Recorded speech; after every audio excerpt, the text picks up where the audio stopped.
You are what you eat, both physically and spiritually. In the coming episodes, this dynamic podcast will focus on what we as people take into our physical body, as well as our spiritual body. Scripture says that mankind shall not live by bread alone, but by every word that proceeds out of the mouth of God.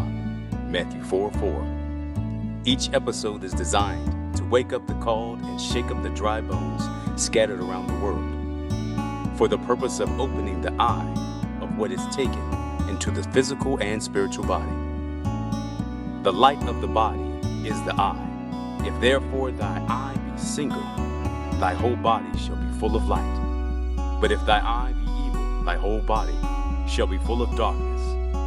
If therefore the light is in thee be darkness, how great is that darkness? Matthew 6:22 and 23.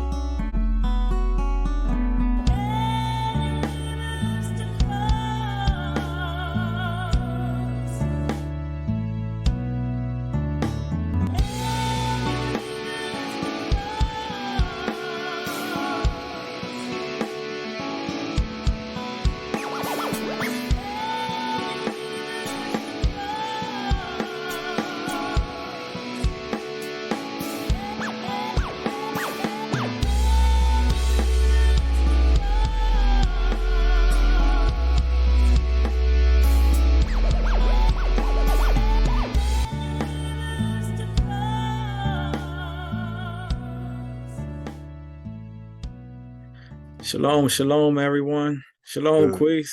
What's good, yo? How you Baruch feeling? haba b'Shem Yah. Blessed is he who comes in the name of Yah. Show way. Show off. I'm working on my Hebrew.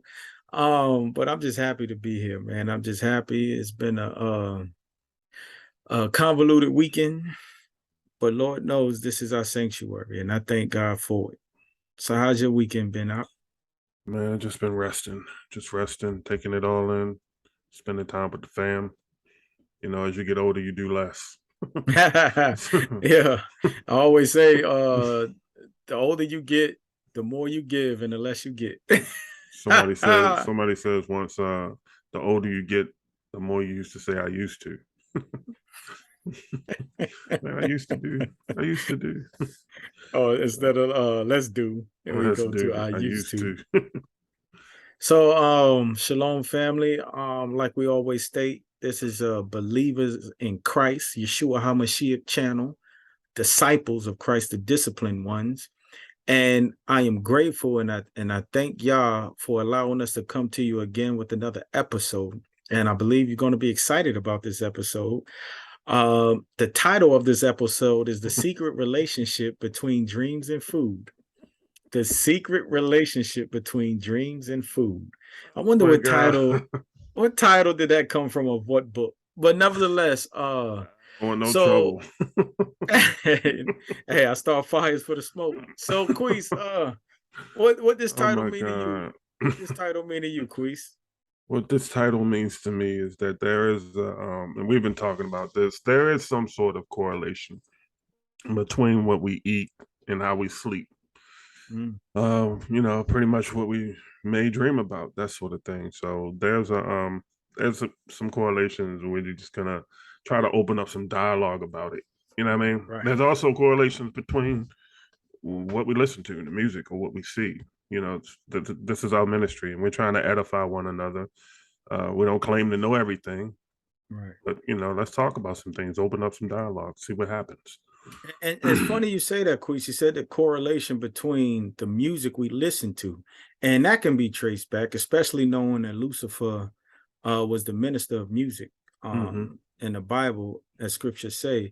But what we really don't talk about, and what blew my mind when I started researching verses for this topic, was the relationship food had in biblical times and what it has now. You know, I think we were talking about how around this tis the season holidays with most study Thanksgiving, and of course we're trying to get away from that, like the Native Americans did or do. The fact that we can eat And So we that night, can't even say Native Americans because they was here before America. So you can't even be a indigenous, native. true. I course correct, indigenous people. So when when growing up, when we did Thanksgiving and we ate till our bellies was overflowed, I will always have these weird dreams. I will always toss and turn in my sleep, and I always thought it's because I overate. But after doing this study, there's a direct correlation between the food and the spiritual realm, and I can't wait to dive into it, man. Well, I can't wait to dive into it. Let's go. So, just a quick synopsis. Our foundation for this channel is Proverbs 27:17 and 1 Thessalonians 5:23. This episode, though, led me to 1 Corinthians 8 and 1 Corinthians 10. And what's interesting about those two episodes, Queese, I said two episodes. What's interesting about those two chapters, the Apostle Paul was speaking to the Church of Corinth. And in chapter 8, he was talking about the liberty we have. Right. He was talking to Gentiles or proselytes who were Gentiles, and now they're in the faith, those wild olive trees from Romans 11 he was talking to, and he was saying that there's liberty now. You're not bound by laws or, as you can see, idolatry, where most are. You can be free to eat what you want because you know there's only one God. And then there was a shift he made. Oh, but he also said, don't be a stumbling block for the other brothers, especially the new ones who just got saved. Right. And they still trying to work through whatever they're going through, and because they used to sacrifice their food to idols. And I liken that quiz on to, like, for instance, Indians, East Asian Indians, red dots. I liken that on to how, let's say we have an Indian brother that just came into Christ, got saved, and we go out to Burger King to get a fat double Whopper with cheese, and he's a little hesitant on the fact of eating that because he just came from a religion that worshiped the cow. Right. And beef was sacred to him. Now I could say, it's okay, bro, let's eat this burger, but I would actually be offending him and causing him to stumble. Paul suggests that because our brother is still working through his issues with the idolatry meat, we should not eat, so we can save his soul, per se. Right. And then there's a transition in 1 Corinthians chapter 10 where he started talking about, okay, it's one thing not to know if this meat that we're about to eat is sacrificed to idols. It's another thing to know and still eat it. And Paul said, don't do it. So there's a correlation between what we eat and the spiritual realm, because if you read, especially chapter 10, that word conscience kept popping up. Conscience. So define what conscience is. What is this conscience you're talking about? So there's it's said that conscious and conscience always get misconstrued, where conscious is what what we take in when our eyes is open. Subconscious is normally what we take, like we can, if we're watching TV, we think we're not sucking the stuff on, but it's going into our subconscious. But there's a conscience, which is speaking on beliefs and more the unseen realm, the unknown. And the definition that I pulled up for conscience is an inner feeling or voice viewed as acting as a guide to the rightness or wrongness of one's behavior. And one of the sub definitions was alati naquis, still small voice. Now, what does that sound like? It sounds like when Father was talking to, I believe it was Elijah, when he wanted to when he just went against Jezebel and Ahab, and he defeated all those false prophets. And Jezebel sent the letter, and all of a sudden he ran into a cave and wanted to kill himself. And all of a sudden there was a still small voice that was speaking to him. So this word conscience speaks unto the spiritual realm. And in 1 Corinthians 10, that's all we hear. That's all we see Paul talking about, our conscience, our conscience, our conscience. So I think we're on to something regarding dreams and food. So let's see, where do we start, Queez? Where do we start, man? Like so I got some let me see, I got some topics here. So the first thing, I just spoke about the Apostle Paul and the conscience. So uh let's see here.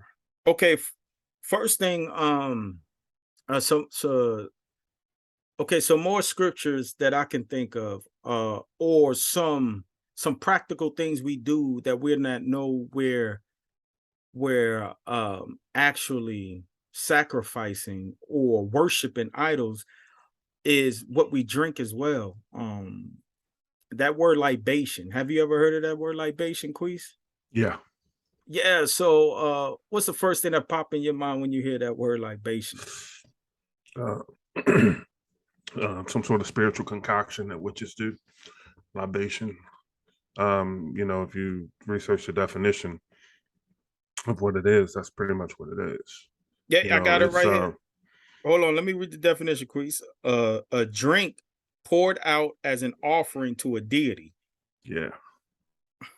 Interesting, right? I'm just saying a group was in the news over some course of the years, being called witches because they poured out libations and stuff like that. I'm not saying a group, but or the organization, I should say. They poured out they were pouring out libations unto deities and stuff like that. So, and I remember I told you a few months ago about that dream I had where I was taken into a witch's coven, and one of the thing when I was in that group, there was a pentagram on the ground, and there was people around the circle, and there was somebody next to me that was trying to get me to drink something. And what we don't realize is that's part of a ceremony to indoctrinate you into demonic activity. And it's interesting how Catholics do the same thing. Catholic priests do the same thing, where they make every member drink out of that one cup. But I ain't gonna go too deep in that. But I took I took my experience growing up in the hood, even before I got saved, where we would pour liquor out to our dead homies. Yeah. And this that was was out for my homies. Yeah, remember that? yeah. And that was St. a form of Ives. libation. We didn't even know we were practicing libation. So these meals is a direct correlation to the spiritual realm. So talk to me about any experience you had. Like you said, you had for Thanksgiving, you thought it was just overeating and stuff like that, but yet you're sitting up there maybe wrestling with some things in your dreams and stuff like that. Or how many times have we watched something and then went to sleep, you know what I'm saying? And then had some sort of, visions and stuff like that. It's based on your conscience, like you said, what you believe and what interrupts that. What interrupts that, or what you believe. Is that and I truly believe, now we can dig down into the scientific aspects of it, but I truly believe when Paul is telling us to be mindful of the food we eat, Paul was always on his spiritual game. So it's nothing he said off cusp. And I think you said it best. This is a generation that'd rather take pictures of their food than pray over their food. And I think it's so, man, 100%. When have you ever seen a video of anybody over the last 10 years, as a family or individually, saying grace over their food, blessing their food? You don't know what the heck, first of all, is in that food, or who cooked it, or what they believe, or all sorts of things. So I think it's a benefit to bless your food in the name of Christ. Bless your food. When I say my blessings, I say, bless it from all bacteria and disease. Let it be nourishment for my body. You know what I mean? So I don't, especially when you go out to eat, man, it's just whatever. It's open season. What you think you may be eating. We're learning that slowly. What you think you may be eating, you're not maybe eating. It may look like chicken. And I got a story about that when I was in Ohio, bro. I was like, this ain't chicken. You know, I When was this? Probably around when a little couple years after I got married. And me and Shell was up in Ohio. She took me out to eat at a restaurant. And then we were eating, and I was just like, I just kept looking at it. And I took another bite. It was sesame. It's supposed to have been sesame chicken from a buffet. And I was eating it, and I was just eating. I was like, just don't taste funny. And I remember I had it in my fork, and I was just looking at it, and I was staring at it. And I was like, this is not chicken. And she was like, what is it? I was like, it's not chicken. She was like, yes, it is. It's Chinese chicken. I said, that's ridiculous. I said, ain't no Chinese chicken. But my conscience, my belief of what I thought it should be and what I believe it wasn't, wouldn't let me eat another bite. Wasn't matching. I couldn't eat another bite. And that's a great that's a great transition too, Queese, because like when you think about, let's say, Chinese restaurants per se. Now, what we don't really think about is a lot of these cultures, they're highly religious. And Asians are one of them that's highly religious, as well as Indians that I just referred to. When you go into a Chinese restaurant, especially a buffet style restaurant, isn't it interesting how it's all the inside is always set up like a temple? You have the dragon. Sometimes you'll have a pool with fishes in it. You have, I believe it's the Buddha, all over the place. We would be naive to think that crystals, they're not. Oh man, let's not even talk about the crystals, right? Lapis lazuli. I think there's a channel on there. Y'all check out that short clip we made regarding crystals. And shout out to Truth Unedited as well. But we'll be naive to think that these highly religious people are not sacrificing. This is the modern day form of what Paul was talking about 2,000 years ago. We'd be naive to think that they're not sacrificing this food to their God for fortune. We would be naive to think that we're walking into a temple-like restaurant and not being indoctrinated or eating food sacrificed to idol. And Paul gives us such a way out. And I wanted to touch on this one too, Queese. We read 1 Corinthians 10. Sometimes we read it all wrong. And when I was doing my studying, Queese, this is gonna blow your mind. I'm about to share the screen. Hold on, okay? Now, how was you taught to read 1 Corinthians 10? I'm gonna get to it. Hold on. How were you taught to read first? Can you see the screen where you're at? I can. How were you taught to read 1 Corinthians 10:13? And I got the parallel pulled up on shout out to Bible Hub. Parallel, I got the New King James Version on the left and the King James on the right. Because sometimes them styles and arts can get a little bit too much. So, but as far as I go is New King James, right? But look, no temptation has overtaken you except such as common to man, but God is faithful, who will not allow you to be tempted beyond what you are able, but with temptation will also make the way of escape that you may be able to bear it. When I was doing my study in Queese, what if I told you this verse, though it can relate to a lot of things like sin and escaping sin, what if I told you this verse also talks about food? Explain. Okay, so when we go up and start reading, like especially starting at 6, he's referring to, okay, like in verse 3, he's talking about manna. Then he was talking about when Moses cracked the rock in spiritual drinks. Then of course he was talking about sexual immorality. But after you read verse 13, he goes back into food. And one thing that stood out was verse 20 and 27. Verse 20 says, rather that the things which the Gentiles sacrifice, they sacrifice to demons and not to God. And I do not want you to have fellowship with demons. he's talking about what they're sacrificing to their food.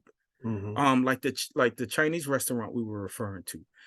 To us as believers, their gods are our demons. Right. It's just how it is.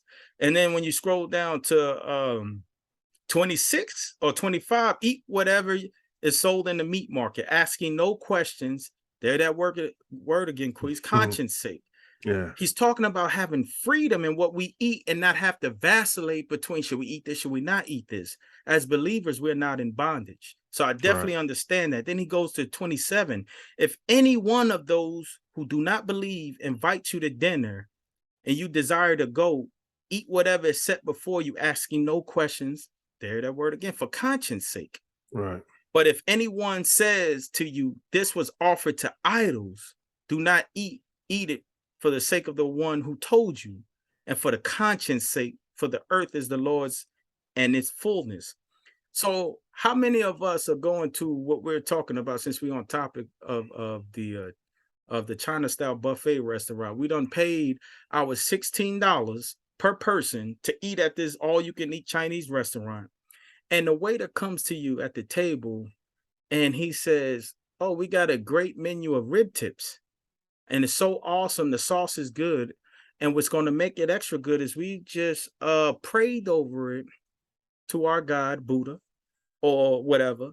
How many of us would get up and leave right there? Or we would say, that's weird, and go and eat? We lost you for like 5 seconds. You paused. Oh, man. What did you lose me at? Because I think this needs to be heard. I was saying, how many of us, if we went to a Chinese style restaurant, that's the topic we were on, we paid our $16 to $20 to eat at this buffet. We sit down, the waitress comes to the table and says, oh, man, you're going to enjoy this. We just got a fresh, hot serving of rib tips. And what's going to make it extra good is that we just prayed over these rib tips to our God, so it can be extra good. How many of us, after paying our money, would get up and leave after that person said that? None of us, probably. We'll be like, oh, he's tripping, let's go eat. When specifically Paul says, if the person told you that this food was sacrificed to their God, don't eat it. Well, that takes discipline, man. That takes discipline. Most people would just, continue to eat or what have you, but it takes discipline, especially like you said, when you pay for something. So what do you do? Do you go on? You can look at 1 Corinthians chapter 6, where he says, all things are lawful to me, but all things are not expedient. All things are lawful for me. This is the discussion that he's having. That somebody's saying all things are lawful to me, but he's saying not all things are expedient. And then same person says, well, all things are lawful for me, but what verse? 1 Corinthians chapter 6, verse 12. All right. And then Paul says, but I will not be brought under the power of any. Meat for the belly, and belly for meat, and belly for the meat, or and belly for meats. But God shall destroy them both. So I look at that as, he's having a debate with somebody, writing back and forth. One person is saying all things are lawful to me, and Paul is saying, yeah, all things may be lawful, but I will not all things are expedient. Just because everything is lawful doesn't make everything right. You know what I mean? So all things may be lawful, but do we have to be brought under the subjection of everything? And you're so on point, man, because when he says meat for the belly and the belly for meats, he's talking about self-control. And you touched on it a few episodes ago. You said, are we living to eat, or are we eating to live? Right. That's the Marquise translation of 1 Corinthians 6:13, meat for the belly and belly for meat. I think this has to be a form of self-control, because our soul is on the stake. You understand what I'm saying? Our peace that surpasses all understanding is at stake. And I think we just licked the surface of this thing too, Queese, man. I truly do think we're onto something, because we haven't even touched on why we name foods what we name. And I think we spoke about it, like angel food cake or deviled eggs, and the origin of some foods, like we touched on gumbo, Right. shrimp and grits. And I think, Queez, there's no coincidence that growing up when we talked about like Hansel and Gretel, one of the things with Hansel and Gretel is they left cookie crumb or breadcrumbs to find their way home because I believe they got lost in the woods and it led them to a gingerbread house. And guess who opened the door? It was a witch trying to bake them into a cookie or something like that. I think so. And other stories that every time you seen a witch in a story, she had one of them big rounded pots cooking some type of stew. Right. There's no coincidence that even when we were younger, our children's book correlated to witches cooking something. Well, they got a new movie out called and we really wanted to, I don't want to get off topic as far as like the correlation between what we eat and the dreams and visions that we have when we sleep. But you mentioned it, so I'll bring it up. It's like everybody's kind of talking about this new Hocus Pocus 2 movie and how they're, you know, sucking the life out of children or something like that to be younger or whatever the case may be. But it seems very that in part one, I think. I don't know. I never saw it, but nevertheless, you know, everybody's saying that you know they're doing real witches rituals or something like that, like in the movie and stuff like that, and it's geared towards children. So, you know, we just got to be discerning about stuff like that. Do we really want to put stuff like that in our child's mind? You know, open, like I said, all things are lawful, right? All movies are good, but are we subjected to everything that we see, especially in our home? So I don't know. I just wanted to throw that out. But getting back to you on point, because it's not just Hocus Pocus. It's been said and well documented that the Harry Potter series, they were actually saying doing spells. Yeah. They were actually doing spells. So we'll be naive to think. Well, I think the devil just plays. I think the devil, that's one of the biggest thing that the enemy does, man, plays on our ignorance. We don't believe something is until it actually happens. You know what I mean? We're just ignorant. Just ignorant. But that's Western society, though. They've explained everything through science and doctoral degrees and medicine and all that stuff. But so in retrospect, they've taken God or the spiritual realm out of culture. So everything can be explained through medicine or, you know, that sort of thing, even dreams or what you eat or the relationship between the two. You know what I mean? Everything can be explained in that fashion. And if it doesn't, then it pretty much doesn't make sense. We haven't really even talked about the dreams we have. Because we think we're sleeping, but we're just in the spirit realm. And the spirit realm is a direct correlation of how we are spiritually in this natural realm. We haven't even touched on that. Maybe next episode we will.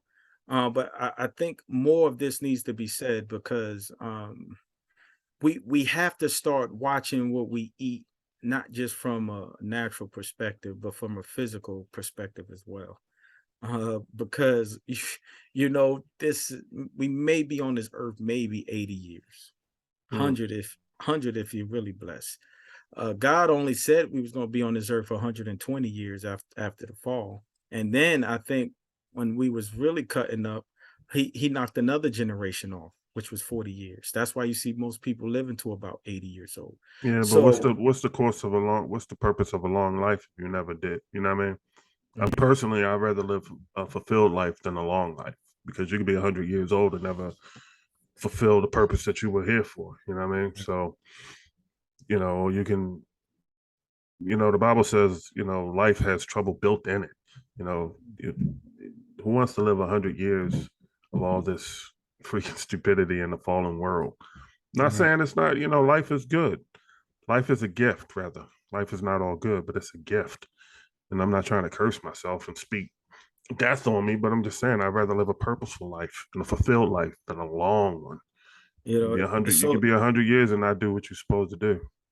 It's so true. And when you said that, I thought the first person I thought about is King Hezekiah in scripture. And I remember the prophet came to him and said, get your house together because your soul is required of you. And Yeah. Hezekiah went to praying to Father, and Yah added 15 more years to his life. And we'll look at that as a blessing.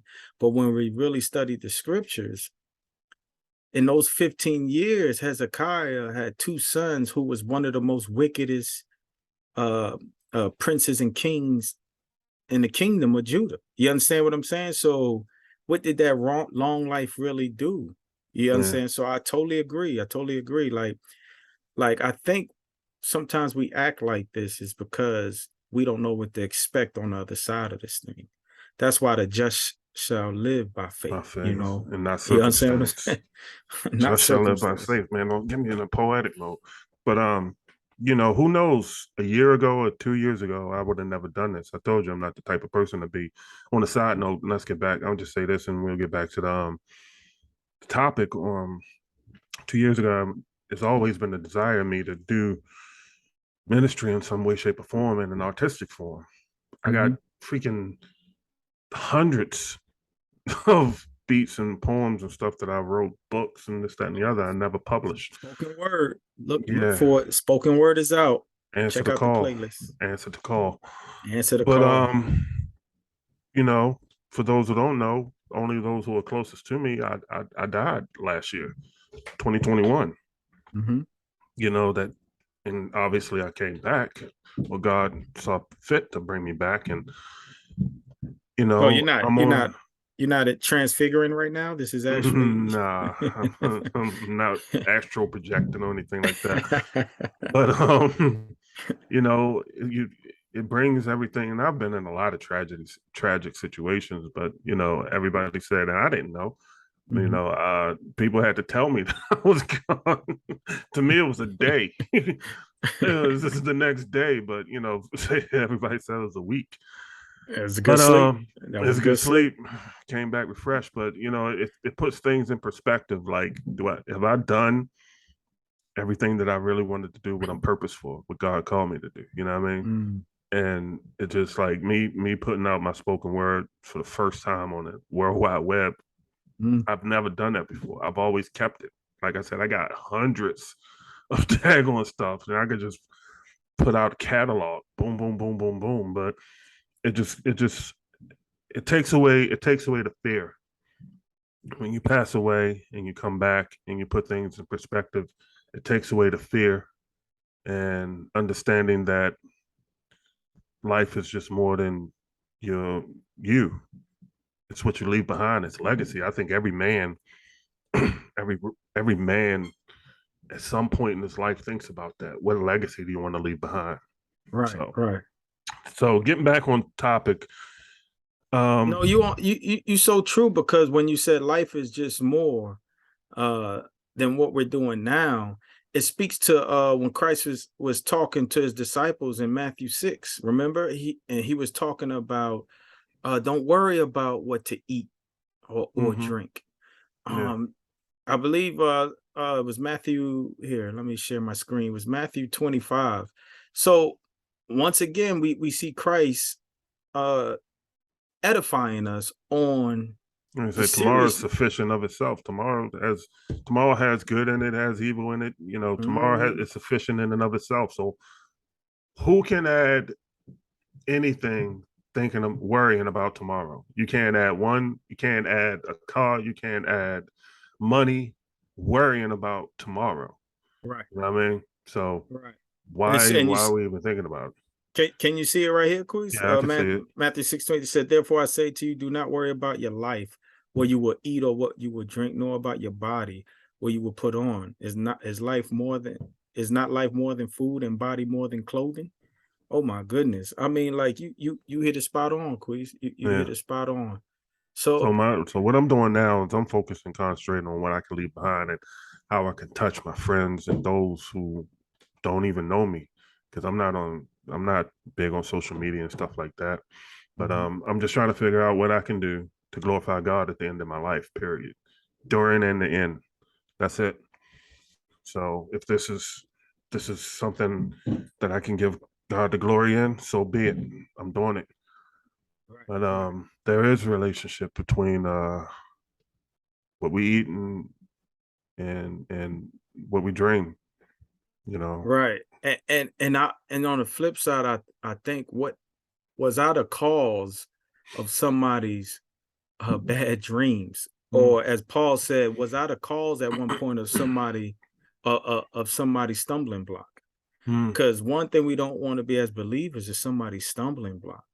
You know, that's why Father tells us we perishing for this lack of knowledge. And because we rejected knowledge, he's not only rejecting us, but he's rejecting our kids. We're talking about generational curses.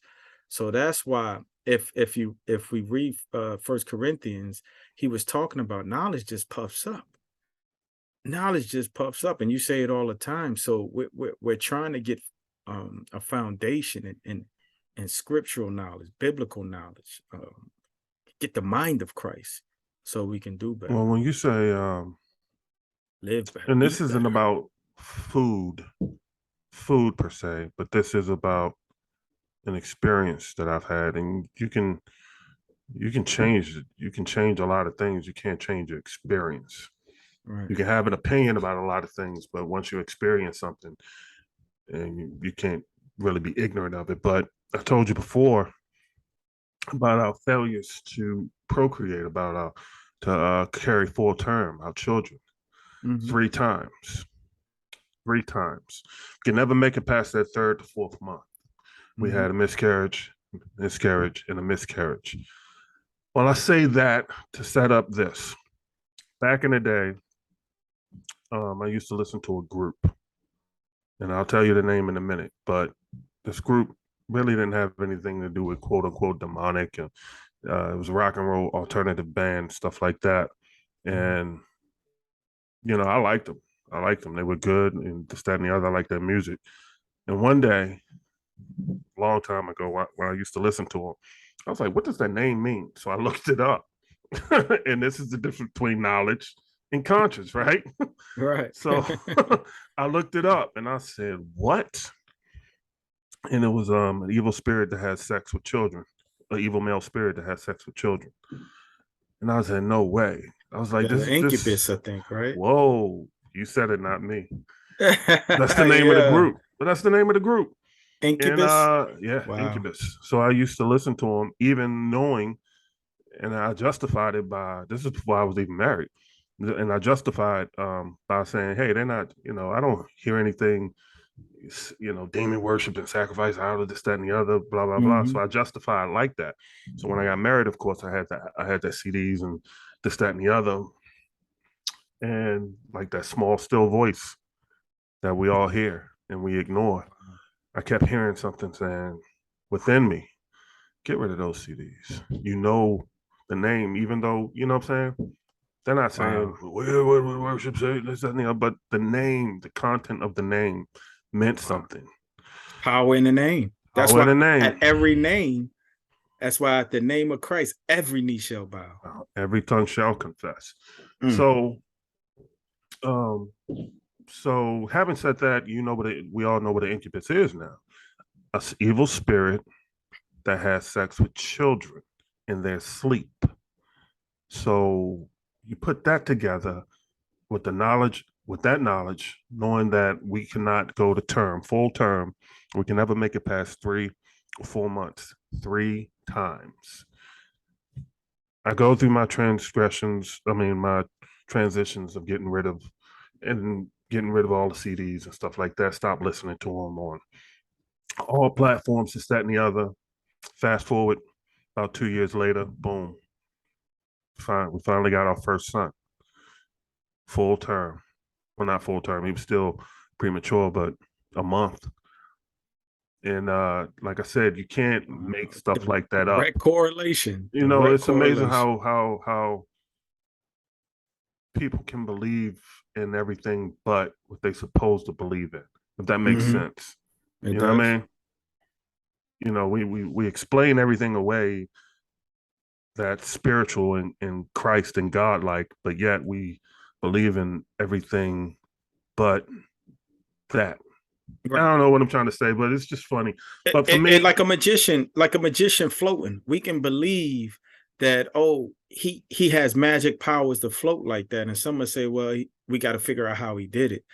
But we won't believe that the Holy Spirit impregnated a virgin called Mary. You understand what I'm saying? We won't even believe that a consciousness, that a God conscious is talking to us or speaking to us. Right. That's still you know what I'm small saying? Voice. Right. So right. we always say something told me not to go in there, and I didn't. Something told me not to. When we say some sort of, woman's intuition or intuition, this, that, and the other, and whatever the case may be, but gut feeling. I will say this, and this is for somebody struggling. And I'm gonna tell you what freed me. And you probably already know this, Queese. The power of a believer, of every believer, is discerning who's speaking to him or her, because we're born again. That's out of no strength of our own. Father did it for us through the blood of Christ. But we're called to work out our own soul salvation, because the battle has and will always be in the mind. If we can figure out who's speaking to us, we can walk in authority faster and overcome faster. There's only 3 voices. There's Father, there's you, and there's Satan. Once you figure out who voice you're leaning towards, you can operate better. And I hope that helps anybody. And I would touch on this, Queese.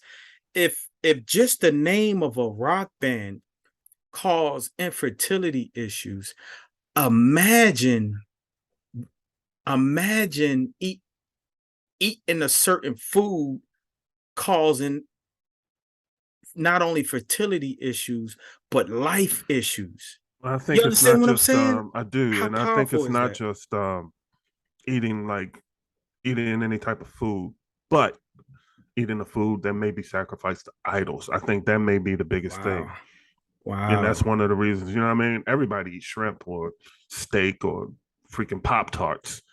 But if somebody's in the bathroom, conjuring up stuff, spirits over Pop-Tarts and stuff like that, and you know it, that's a different thing. I think that's the key, because we have leeway to say, well, I didn't know. And we gotta call on ignorance when we're confronted with this stuff. It's so easy to say, Father, I didn't know. Forgive me, I repent, I move on. But is eating candy wrong? Is eating a Twix wrong? Or candy corn wrong? That's interesting, because I just read what you just sent me on Skittles and titanium oxide. So I'm just saying, is it wrong? If I go to the store and I get a Snickers bar right now, is it wrong? No, it's not. But is it wrong if I do it around if I get my kids Halloween candy? But now we're talking a whole different thing, right? Yeah. Now we're eating stuff that's sacrificed to death. Right. And we don't even know the candy that our kids are receiving, by whom, and what did they do. Man, this thing is so deep, Queese, because we got to ask ourselves. Christ showed us that spirits can live in clothing. When he was going through the crowd and a woman with the issue of blood touched the hem of his garment and was healed, he said, "Who touched me?" That showed us that spirits can live in clothing. So if we know they can live in clothing, what makes us think that they can't reside in food? Like, you understand what I'm saying? We like you said, we can believe all this other stuff that shows us on TV. And it's funny, Hollywood is getting more spiritual now than anything, while believers is falling behind.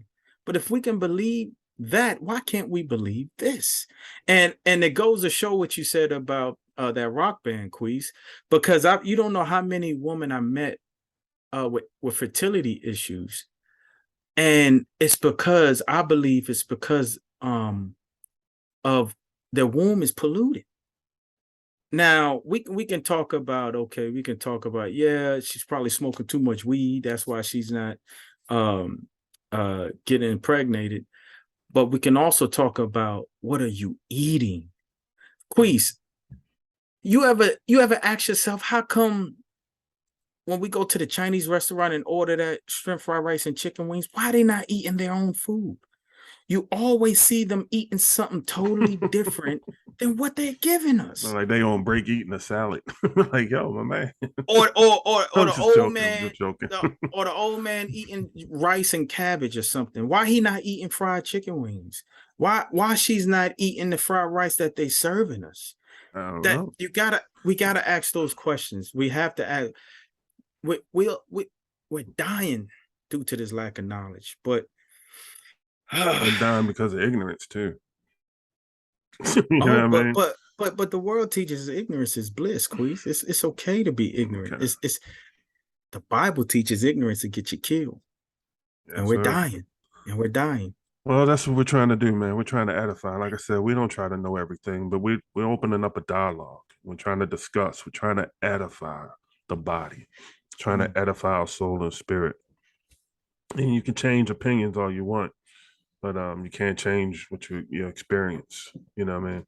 Throughout time. So we getting short on time. And Queez, before we go out, just wanted you to touch on how critical saying grace over your food is. As a chef for all these years, you're talking about 3 decades. How critical is not only saying grace while you prepare your food, but saying grace before you consume your food? How critical is that? To me, it's critical because if we're gonna talk spiritual and we're gonna say stuff spiritual, you can say that the things that's in food or the ingredients or the preparation of it can have a correlation to why we're so unhealthy. Diabetes, high blood pressure, heart disease, obesity, you name it. Why not? That's my whole point. Why not? What is it hurting for you to say a 30-second grace over your food? What is it hurting? That's a valid question. What is it hurting? We'd rather take pictures and put them on the internet than say our grace. You know, is that not? I'm not trying to be overly spiritual or anything like that, but is that not idol worship? I'm just saying, is it or is it not? You're taking a picture of something and putting it on the World Wide Web over and over and over again. Is that not idol worship? Or you choosing mammon, which is that picture, over God, which is saying grace. So you would rather take 50 pictures of what you eat than to say one thing, 1 30-second prayer, bless my food, Heavenly Father, in the name of Jesus, from all bacteria and disease. Let it be nourishment for my body. That's just a question. I don't know the answers, but I'm just saying for me in my house, we do it. You know? That's for me in my house. Yeah, we will serve y'all. It's just a question. That's all. I'm not trying to be overly spiritual. I'm not trying to put my opinions and beliefs on anybody else. I'm just asking questions. And I guarantee necessary. you know what just hit me, Queez? What's that? I bet you those people who took those 50 pictures of their food, if they look back and see a freaking demon encompassing their plate, when they say people, grace, then people do what they want to do, and I'm not trying to persuade anybody from doing that. What I'm trying to do is ask questions and open up a dialogue. Is it a necessity? Is it absolutely necessary to do it? And we haven't even touched on the generational meals that was brought here from Africa, and the meals we absorbed or assimilated into culturally. Like a lot of meals from different cultures were considered like voodoo meals per se. You understand what I'm saying? We haven't even touched on cultural demonic meals. Oh my goodness. But there's one thing that I specifically want to do. We're here to acknowledge Christ. You know what I mean? Let the evil, Denzel said, let the garbage man take out the garbage. Let the dead bury the dead. Let the dead bury the dead. So I'm not giving any glory to what may be demonic or this, that, and the other. You know, Christ said, if I be lifted up, I'll draw men unto me. And that's what I plan on doing. So there may be food that are culturally insensitive or whatever the case may be. But you know, Thank y'all for grace. those people, yeah, thank God for grace. Mhm. And there's a lot of testimonies out there of people who practice stuff like that have came to know Christ, and they speak on that. So I let them deal with certain issues on like that. But you know, as for me and my house, you know what I'm saying? But Sila. And let's end on that, Queez. Let's end on that, Sila. This has been another great episode of Iron Sharpening Iron, and I was edified. I hope you were, and I hope you that's listening was edified.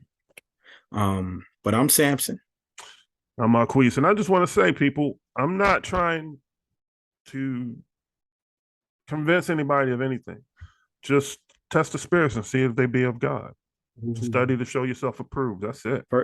First John. Ask questions over and over and over again. If you don't have an answer to it, just wait for it. That's what I'm doing. Say, well, why does chicken strip look like a rat tail?